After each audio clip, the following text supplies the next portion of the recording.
all, congratulations on the show. Thank you very much. I'm really happy about it. It's very exciting. How exciting is it to go from animation to live action? It's well, obviously it's a totally different world, but it's a totally different world. The interesting thing about animation is it's like being an accountant. You go to the Fox lot, you sit in a room every day and you write script, and then you go into the other room and look at the animatics, and then you basically work in the same office. In this show, I was literally in a swamp at 2 a.m.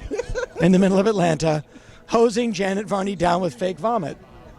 What else would you want to do? I think you're married, so I want to keep it appropriate. Or are you single? I'm not married, but not single. How's that? So who are you on the show? What is the character that most identifies with you? Well, I actually play a small role on the show. I'm Kevin, the cemetery groundskeeper, which is the guy that quite literally knows where all the bodies are buried. I think that's probably an appropriate role for me to play. Stan, the lead character, is based on my dad, which made it very easy to write. I didn't have to make anything up. I just remembered stuff.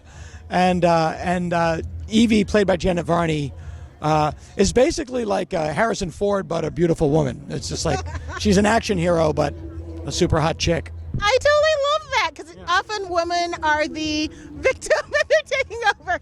Now, how did you come up with the concept of the show?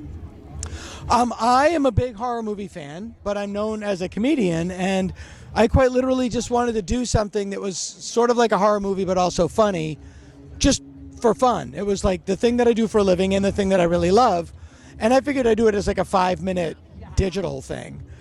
And I was having lunch with Pete Aronson from the IFC network, and he just said casually, like, you should write a funny X-Files. And I went, I just did. And that's really how the show came about. I'm not lying. It's one of those weird things. This will never happen again. It totally will. The show looks like such fun. Now, what's your favorite monster character? I have to say Murgatroyd, the pig demon, which is a little cute pot-bellied pig that gets possessed and becomes a giant, scary pig demon. And it was this huge 6-foot rubber, basically puppet and my girlfriend is a professional puppeteer. She actually operated Murgatroyd. So I would have to say that he was my favorite. I think next time it should be some of these giant gnats, because they are driving me bananas. Oh, do you need a tissue? No, I'm fine. I'm a crip. You can use that if you need. You are so funny. No, I'm totally fine. We eat bugs constantly in the world. Yes, I understand. So we're going to, one last question, because everyone else wants to talk to you. Okay. What was the biggest influence, other than the X-Files, for you to create a comedy horror? Was it movie or TV? It was a movie. It was the film An American Werewolf in London.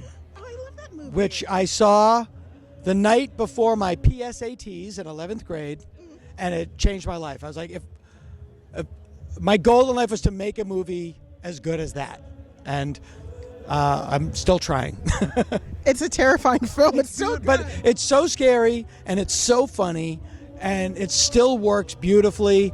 I'm actually going to go to see it at the ArcLight in 2 weeks. Yeah, to me, it's a beautiful little diamond of a movie. It was a great movie. Thank you so much for talking with me. Oh, it's my pleasure. Congratulations, and I look forward to seeing the show premiering this November 2nd yes, on IFC. On IFC. Thank you. No charge for the bugs. No charge. Thank you. Can I take a